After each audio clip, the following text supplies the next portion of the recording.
கௌதம் சில நாளைக்கு என்ன நடக்க போதும் பார்க்கலாம் வாங்க. எபிசோட் வேற லெவலில் மாசா இருந்துச்சுன்னே சொல்லலாம். மாத்திர ரகசியம்லாம் உடச்சி சுக்கு சுக்கா ஆயிடுச்சு. மிஸ் பண்ணாமல் ஃபுல்லோடையும் கேளுங்க. அதுக்கு நான் இந்த வீடியோ பிடிச்சிருந்துச்சுன்னா லைக் பண்ணி பாருங்க. ரொம்ப பிடிச்சிருந்துச்சுன்னா சேனலுக்கு வந்து சப்ஸ்கிரைப் பண்ணி கண்டினியூஸாக ஆதரவு வந்துட்டாங்க. நம்ம சுபா வந்து வீட்டுக்கு வந்துடுறாங்க. ஜெயாவுக்கு வந்து உண்மை வந்து தெரிஞ்சிச்சு. என்னோட அனுமதிக்கு இல்லாமல் நான் இந்த வீட்டில் டம்மி ஐட்டம் போல இருக்கு. அதனால தான் எனக்கு தெரியாமல் எல்லாருமே முடிவு எடுத்துட்டு காவியாவை பார்க்க போகிறாங்க. அப்போனா எல்லாருமே நல்லவங்க, நான் மட்டும்தான் வந்து அரக்கியா இந்த வீட்டில் நான் மட்டும்தான் அராஜகம் பண்ணிகிட்டு இருக்கேனாங்கிற மாதிரி ஜெயாவுக்கு ஒரு சிந்தனை வந்து தோணியிருக்கு. நீ எங்கே போயிட்டு வந்த, அத்தை கேட்குறாங்களா, சொல்ல வேண்டியதானே.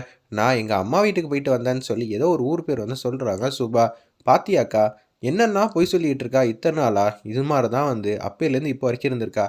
உன் பேச்சுக்கு மதிப்பு மரியாதை இல்லைங்கிற ஒரே காரணத்தினால தான் இவெல்லாம் இப்படி வந்து ஆட்டம் போட்டுக்கிட்டு இருக்கா. உனக்கெல்லாம் தெரியாமல் போச்சு. என்னங்க நீங்கள் தேவையில்லாமல் வந்து அத்தையை வந்து உசுப்பேத்தி விட்டுக்கிட்டு இருக்கீங்க. சும்மானே இருக்க முடியாதா.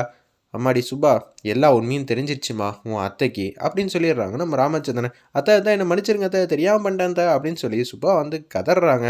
இவளெல்லாம் வீட்டிலே வச்சுக்கூடாது, இவளை அடித்து துரத்தி ஆகணும் அப்படின்னு சொல்கிறாங்க நம்ம ராகினி. ஒன்றா கடுப்பாயிட்டாங்க சுபா. நீ யார் இந்த குடும்பத்தில் தேவையில்லாமல் முடிவெடுக்கிறது. எங்கள் அத்தை தான் எதுவாக இருந்தாலும் சொல்லணும். அத்தை என்னத்தை எல்லாரும் இப்படியெல்லாம் சொல்லிட்டு இருக்காங்க, உங்கள் மனசரிச்சு நான் எந்த செயலும் செஞ்சது இல்லை அப்படின்னு சொல்லிட்டு இருக்காங்க அந்த இடத்துல. அப்போன்னு பார்த்து ஏமா வந்து பேசுகிறாங்க. நாங்கள் எல்லாரும் சேர்ந்து தான் சுபா வந்து அமுச்சு வச்சோம். சுபாவுக்கு மட்டும் எதுக்கு தேவலாம் தண்டனை வந்து கொடுக்குறீங்க. உங்களுக்கு அப்புறம் எங்களை எல்லாரையும் பத்திரமா பார்த்துக்கிறது சுபா தானே. அவங்களுக்கு இது மாதிரிலாம் தண்டனையெல்லாம் கொடுக்காதீங்கன்னு சொல்லி ஏமா வந்து கதறாங்க. ஒரு பக்கம் என்ன நினச்சிக்கிட்டு இருக்கா ஒன்றும் புரியலையேங்கிற மாதிரி பேரதிர்ச்சியாக வந்து யோசிக்கிறாங்க அந்த இடத்துல நம்ம ராகினி. ஏமாடி ஏமா இப்படி பண்ணிகிட்டு இருக்கேன்னு ராமச்சந்திரன் வந்து ஜெயாட்ட வந்து பேசுகிறாங்க. சுபாவுக்கு எதுக்கு இது தேவையில்லாத பிரச்சனை வந்து பண்ணிகிட்டு இருக்க. ஏன்னா சுபா வந்து ஒன்றும் தப்பு பண்ணலையே. காவியாவும் இந்திராவும் நம்ம வீட்டு மருமக தானே, அவங்கள பார்க்க தானே போயிருக்காங்க. இந்திராவை சும்மா சும்மா மருமகன்னு சொல்ல வேலையெல்லாம் வச்சுக்காதீங்க. இனிமேட்டு இதெல்லாம் சரி வராதுன்னு சொல்லிட்டு அந்த இடத்துல சமயம் வந்து ராகினி வந்து யோசிக்கிறாங்க. சுபாவை கையை பிடிச்சி தரன்னு வீட்டை விட்டு துரத்தி ஆகணும், போடி போடி அப்படின்னு சொல்லும்போது அம்மா இதெல்லாம் ரொம்ப அநியாயமா, சொல்லுமாங்கிற மாதிரி அங்கே இருக்கிற வெற்றி ராமச்சந்திரன் எல்லாரும் ஜெயா கிட்ட வந்து பேசும்போது ஜெயா வந்து எதுவுமே முடிவெடுக்க முடியாமல் அப்படியே சோகமாக இருக்காங்க. நீ யார் முதல்ல என்ன வீட்டை விட்டு போக, நீயே வந்து வேஸ்ட் டிக்கெட்டு இந்த வீட்டில் நீ என்னெல்லாம் சதி செஞ்சுருக்க. அப்படி விட்டுட்டு நீங்கள் வந்து என்ன துரத்துறதுக்கு உனக்கு யார் இந்த வீட்டில் அதிகாரம் கொடுத்தது, யார் முதல்ல அப்படின்னு சொல்லி சுபா வந்து விரலை தூக்கி வந்து பேசுகிறாங்க. என்னடி இப்படி பேசிக்கிட்டு இருக்க. ஆமாம் நீ எல்லாம் யார் இந்த வீட்டில் எதுவாக இருந்தாலும் அத்தை சொல்லணும், அத்தையை முடிஞ்சால் சொல்லு பார்ப்போம் அப்படின்னு சொல்லுவோன்னே. அப்படியா சங்கதி, நான் இப்போ பார்த்துக்கிறேன்னு சொல்லிட்டு ராகினிக்கு ரொம்ப அசிங்கப்படுத்தினால நம்ம சுபா வந்து குடுக்குன்னு வந்து ராகினி ஜெயா பக்கத்தில் வந்து நிற்கிறாங்க. அக்கா நீ சொல்லுக்கா உன்னால் முடியுங்கான்னு சொல்லி கொடுக்குறாங்க. ஹேமா வந்து உண்மையை போட்டு உடச்சிட்டாங்க. நீங்கள் மட்டும் இப்போ சுபாக்கா வெளியில் துரத்துனீங்கன்னு வச்சுக்கோங்களேன், மாத்திரை கொடுத்து எனக்கும் சுபாக்காக்கும் குழந்தை பிறக்காமல் வச்சதுக்கான முழு ஆதாரமும் என்கிட்ட இருக்குது. அதை ஜெயாட்ட கொடுத்து உன்னை இப்பயே வீட்டை விட்டு துரத்திடுவேன். நீ இந்த வீட்டில் இருக்கணுமா வேணாமா நீயே முடிவு பண்ணிக்க அப்படின்னு சொன்னோன்னே ஜெயா வந்து பேசுகிறாங்க. நானாக வந்து சுபாவை வீட்டை விட்டு துரத்துறேன். என்னால் எப்படி என்னோட மூத்த மருமகளை வீட்டை விட்டு துரத்த முடியும். நீங்களாக முடிவு எடுத்ததுக்கப்புறம் ஏன்ட்டு எதுவும் கேட்டிங்கன்னா நான் என்ன பண்ண முடியும் அப்படின்னு சொன்னனால எல்லாரும் அங்கேருந்து கலைச்சி போயிடுறாங்க. வாங்கக்கா சுபா அக்கா, இங்கே சில பல சதி வேலைலாம் நடந்துகிட்டு இருக்கு. இவங்கள்ட்ட முன்னாடியெல்லாம் நம்ம நின்று பேசிட்டுலாம் இருக்கக்கூடாதுன்னு சொல்லிட்டு மாடிக்கு கொடுக்கணும்னு போகிறாங்க. அந்த இடத்துல ஏமா எதுக்குமா இப்படியெல்லாம் நம்ம குடும்பத்தில் நடந்துகிட்டு இருக்கு அப்படின்னு சொல்லும்போது என்னது மாத்திர விஷயம் அது இதுன்னு சொல்கிறா இந்திரா. அதுவும் வந்து ஹேமாவை டபுள் சைட் கேம் விளாட வச்சுட்டாலோ. ஏமா இல்லைன்னா நமக்கு கை உடைஞ்ச மாதிரி ஆச்சு. ஏமா அந்த பக்கம் போகக்கூடாது, அது எப்படி இருந்தாலும் ஒரு லூசு பைத்தியம், அதை எப்படி இருந்தாலும் நம்ம பக்கம் இழுத்தரலாம் அப்படின்னு சொல்லும்போது என்னது என்னமோ உளறிக்கிட்டு இருந்தியே மாத்திரை அது இதுன்னு. ஏங்க சும்மா நடிக்காதீங்க. நீங்கள் எனக்கு தலைவலி மாத்திரன்னு அடிக்கடி கொடுத்தீங்களே, அது எதுக்காக கொடுத்தது. இந்த வீட்டுக்கு வாரிசு வரக்கூடாதுங்கிற ஒரே காரணத்துக்காக தானே கொடுத்தீங்க. இதெல்லாம் எனக்கு என்ன தெரியாதுன்னு நினச்சிங்களா. உங்களை போய் நம்பி அந்த மாத்திரையை போய் சாப்பிட்டேன் பாருங்க, என் புத்தியை செருப்பாலே அடிக்கணும் அப்படின்னு சொல்கிறாங்க. சுபா இந்திரா காவியா 3 பேர் சேர்ந்து உன் பிரெயினை வந்து நல்லா வாஷ் பண்ணிட்டாங்க. தயவு செஞ்சு நான் சொல்கிறது கேளு. இந்த மாதிரி கேவலமான பர்ஃபார்மன்ஸ்லாம் ஏகப்பட்ட இதெல்லாம் பார்த்தாச்சு. இன்னொரு வாட்டி ஏதாவது பண்ணேன்னு வச்சுக்கேன், என்கிட்ட இருக்கிற ஆதாரத்தை ஜெயகிட்ட கொடுத்தனா நீ இந்த வீட்டில் இருக்கவே முடியாது, அடித்து துரத்திடுவாங்க. அதுவும் வாரிசு வராததுக்கு முழுக்க காரணம் நீ தான்னா.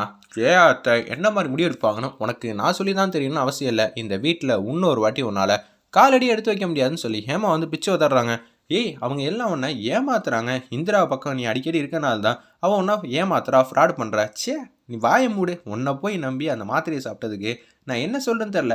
சுபாக்கா அந்த ரிப்போர்ட் எடுத்துருவாங்கன்னு சொல்லும்போது ரிப்போர்ட் எடுத்துகிட்டு வராங்க. நீ கொடுத்த மாத்திரை தான் இங்கே வந்து இருக்குது பார்த்தியா, இதுக்கு தான் முழு காரணம். இந்த ஃபைல் மட்டும் அத்தைக்கிட்ட போச்சுன்னா அவ்வளோதான் உன் கதி, அதோ கதி. என்ன இந்த ஃபைலை வந்து கொடுத்துடலாமா அப்படின்னு சொல்லும்போது இந்த ஃபைலை வந்து நீ திருடலாம், என்ன வேணாலும் பண்ணலாம். ஆனால் ரிப்போர்ட்டு ஆதாரம்லாம் இதை விட நிறைய காப்பி எங்கள்கிட்ட இருக்குது. எங்ககிட்ட தேவலாம் வாழை ஆட்டாத, வாழை ஒட்ட நறுக்கிடுவேன். ஏய் நீ என்கிட்ட சேர்ந்து தானடி எல்லா திட்டமும் போட்டு இந்த குடும்பத்தையே வந்து பாழாக்கணும். அதுக்காக தான் இத்தனை வருஷம் எனக்கு குழந்தை இல்லைன்னு நினச்சிக்கிறேன். ஆனால் இந்த ரிப்போர்ட் மட்டும் அத்தை கையில் கொடுத்தனா உங்க இது என்ன ஆகுங்கிற மாதிரி ஏமா வந்து மாஸ் பண்ணுறாங்க. ஏய் கொடுத்துடாதீங்க கொடுத்துடாதீங்க. அப்போனா எங்களுக்கு ஏதாவது ஒன்று செய்யணும், செய்வீங்களா அப்படின்னு கேட்டோன்னே, அவ்வளோதானே ஒட்டியானம் கேட்டல்ல, நான் உனக்கா ஒட்டியானம் வாங்கி தரேன். சி எனக்கு என்ன காசு பிசாசுன்னு நினச்சியா? உன்ன மாதிரி இருந்ததில்ல இந்த குடும்பம் வந்து நல்லா இருக்கக்கூடாதுன்னு சொல்லி சதி வேலை கேட்பேன்னு நினச்சியா? காவியா மேலேயும் இந்திரா மேலேயும் உன் கண் பார்வை இருக்கவே கூடாது. வீட்டில் என்ன முடிவு எடுத்தாலும் ஜெயாத்தை அவங்களா எடுக்கணும். தேவையில்லாமல் இந்த விஷயத்துக்குள்ளே நீ வந்தேன்னு வச்சுக்கிங்க, அப்புறம் நான் என்ன செய்வேன் தெரியுமா? இந்த ஃபைலை தூக்கி கொடுத்துருவேன்.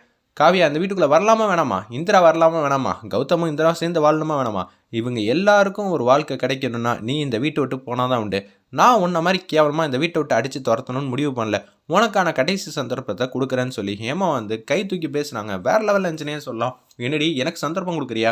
ஒன்றும் பிரச்சனை இல்லை, இப்பயே இந்த ஃபைலை கொடுத்துடலாம், எந்த பிரச்சனையும் இல்லைங்கிற மாதிரி யோசிக்கிறாங்க. அந்த இடத்துல நம்ம ஹேமா இதை கேட்டேன், அதெல்லாம் ஒன்று வேணாம் நான் மாட்டு போகிறேன்னு சொல்லிட்டு ஹேமாவையும் சுபாவையும் செமையாக முறைச்சிட்டு ராகினி மட்டும் போகிறாங்க.